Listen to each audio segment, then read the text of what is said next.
What does the beach, earthquakes, Super Soul Sunday, and Jason Derulo have in common?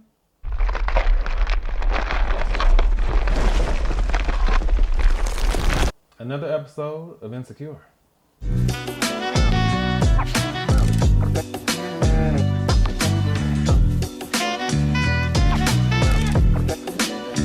Hey everyone, this is D, Movieman, fellow cinephile, popcorn addict, and emerging film critic, coming to you with reliable recaps, reviews, and reactions. And today, I'm coming to you all with another episode of Insecure, Season 5, Episode 4, Faulty. Okay? This episode was directed by Marable, who also just directed our second episode of the season. The theme of this episode. Yeah, that was my initial impression. But looking back on it, I would say a lot of this episode had to do with faulty communication and how, in many ways, a miscommunication or a lack of communication can literally and figuratively shake things up. So we open up the episode with this beautiful scene of this beach bonanza that is happening as dial tone by phony people plays in the background. And this isn't just any old beach gathering. It is in fact the 1 year anniversary celebration of Nathan and his crew and the barbershop that they have taken ownership of and have been flourishing in business-wise. We see Issa, Molly, and Kelly rolling up to the event, and they are all looking so good, especially Kelly in that blue. I was like, absolutely. It's been a week since Issa cried in Nathan's mouth, and now she's feeling just a little bit weird as far as how to proceed and communicate with him. She's also really annoyed that Crenshaw seems to be taking shots on social media now that she's announced her recent partnership with Nothing But Water. They eventually make their way over to Nathan and co. And to make a long story short, Issa does what only Issa can do, which is make things extremely awkward with very cringy, offbeat, and somewhat confusing dialogue and jokes. We also find out very quickly that Issa is not a spades player, and it is a widely, commonly accepted fact in the black community that after a certain age, the time to teach you spades is over.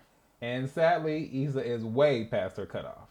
I can absolutely relate to that. I have never understood spades. I don't think I really knew spades existed until I got into college. It's just that there are certain things as far as the black community, there are certain experiences that some of us have that others don't. And as far as spades, never stood a chance. We also see Issa getting in her feelings over Nathan while he's helping Risha adjust her shoe. And the optics of it are not great because his face is very close to her inner thigh and it's looking quite intimate. It also does not help that Risha is built a very specific way. In other words, the lady stack, and that's a fact. Ain't holding nothing back. Issa again is attempting to broach communication with Nathan, but it's very clear that things are still tense. And then on top of that, we get a brief earthquake. And unfortunately, because that could cause a potential tsunami, the beach gathering and all of that is being shut down and everyone has to clear out. But Nathan has it all figured out. He's like, hey, we'll just move it all to a nearby cantina and drinks on the shop. We get a very interesting cross-cut between Nathan and his co-workers riding in one car, and then Issa, Molly, Kelly, Risha, and one intense conspiracy theorist Lyft driver in the other car.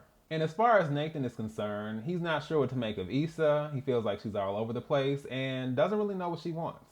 And he has no idea what to make of where they are right now. But his coworkers reassure him. They're like, hey, she's rolling with us to the next spot, so just wait and see what happens.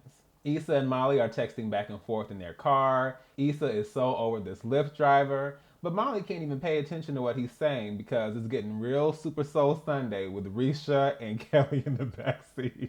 And what was really funny is that you get distracted by paying attention to the texting back and forth and the words on the screen. But if you actually pay attention to the conversation that Risha and Kelly are having, I was so done. I was like, there are no words for it. But if you missed it, please go back and listen because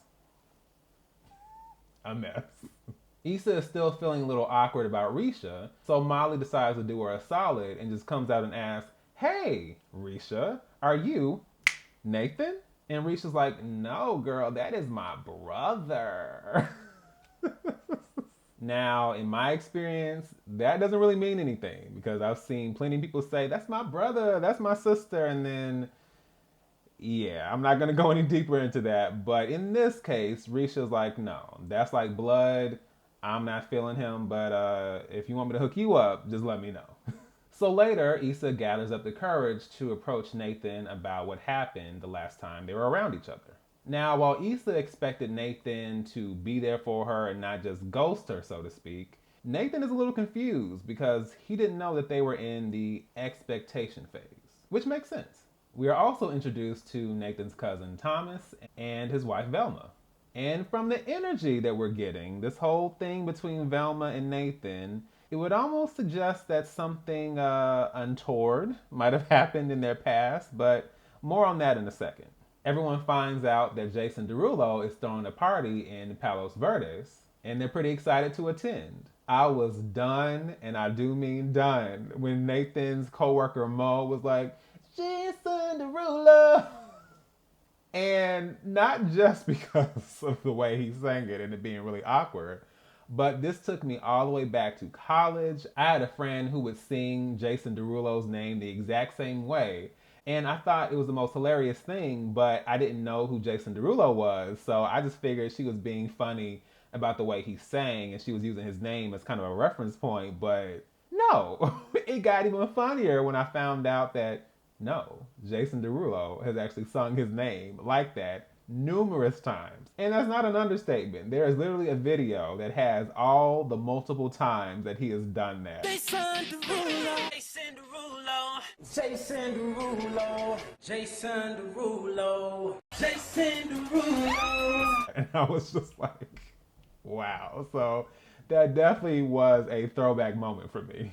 Up until this point, Molly has been digging the scene, so to speak. She's been going back and forth between Arik and Johnny, but Johnny eliminates himself from the running immediately when he lets Molly know that he cannot roll out to the party because he has to go home and let his cat, Mr. Jingles, out. And Molly is not pleased because clearly he's focused on the wrong cat, if you know what I mean.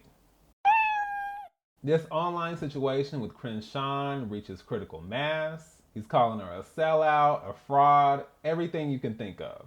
So Issa makes the nonsensical mistake of jumping into his inbox and saying like, hey, that's, a really messed up way to thank me for what I did for you. And of course, Cringe Sean screenshots that and is like, hey, it's a fraud. And now it is becoming this huge spectacle for all of Twitter to see, which is not going to bode well for the blog's future. So we jump over to Jason Derulo's party. Things get a little awkward because everyone's there, but only a couple people can get in. In this case, Arik and Molly. But Molly lets everyone know that she plans on opening a little side door for the rest of them to join. And here's where we also get some very surprising development with Nathan, because we find out that Velma's supposed issue with Nathan is not an issue at all. It's Thomas's issue with Nathan, which he had not communicated to him prior to this point. And it has nothing to do with intimacy either. This whole time, Thomas has been holding on to a lot of resentment against Nathan, which is based off of Nathan's very erratic behavior when he was previously staying with Thomas and his family. All of that was made even worse by the fact that Thomas has children, and Nathan's actions could have potentially endangered them as well. Now, this is before Nathan got his diagnosis, but still, some really bad things could have gone down. And it's very difficult for Nathan to deal with this revelation, so when Issa walks up, he lets her know that he needs a minute to himself. But obviously Issa feels like something might be wrong, so she decides to follow him and just check in and see how he's doing. He lets Issa know about his situation with Thomas, and he realizes that he was manic at the time, but this is before he got his diagnosis. And he now understands just how his actions disrupted that relationship, but this entire time he was hoping to show his cousin how much he had gotten his life together. And that allows Issa to also be transparent with Nathan about her crying and the fact that it had nothing to do with Nathan, but it was just the stress and the weight of this whole last year and everything that was going on and her not really knowing how to deal with it. And even though things are going great right now, she's still waiting for the other shoe to drop, and she's very unsure as to how things will pan out. Lastly, she lets Nathan know that she doesn't want to just be friends with him. And Nathan agrees. He doesn't want to be just friends with her either. And as they finally come together and embrace, yet another earthquake hits Los Angeles.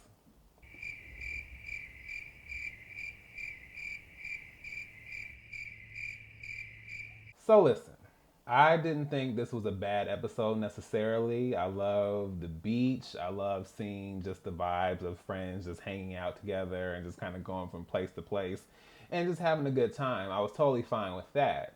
But part of the problem is that Nathan has never been a particularly compelling character to me. I think that in the beginning he was a good departure and a change of pace from Daniel and Lawrence and that whole situation. So initially I was like, okay, cool. But as far as the character and his progression and his journey throughout the seasons, I've never really thought much of him. And I'm sorry, but there's just something that isn't that interesting about him. He's cool, but it's just like, so having an entire episode that is centered around him and Issa and them trying to communicate and just, I don't know. It just didn't really do much for me. And then it's very, very clear that Issa and Nathan are not in game. So us getting this ending where it's like, oh, we're gonna be together. I don't want to be friends, and I don't want to be friends either. I'm like, this is gonna be a wrap at the end of the season or before the end of the season. So I'm just like, what am I supposed to do with this? So yeah, not bad, but so much of this just felt so superfluous. And I think because I'm aware and we're aware that this is the last season, I think there's almost this pressure to capture certain aspects of the story or focus on certain characters and flesh certain things out. And so shifting to Nathan and Issa of all people, it's just like, yeah, no. So it's all good. We'll see what happens next. I don't know who Issa is going to end up with. It doesn't have to be Daniel. It doesn't have to be Lawrence. But what I do know, that it ain't Nathan. So, once again, this is D, Movieman, signing off. And I'll see you with the movies.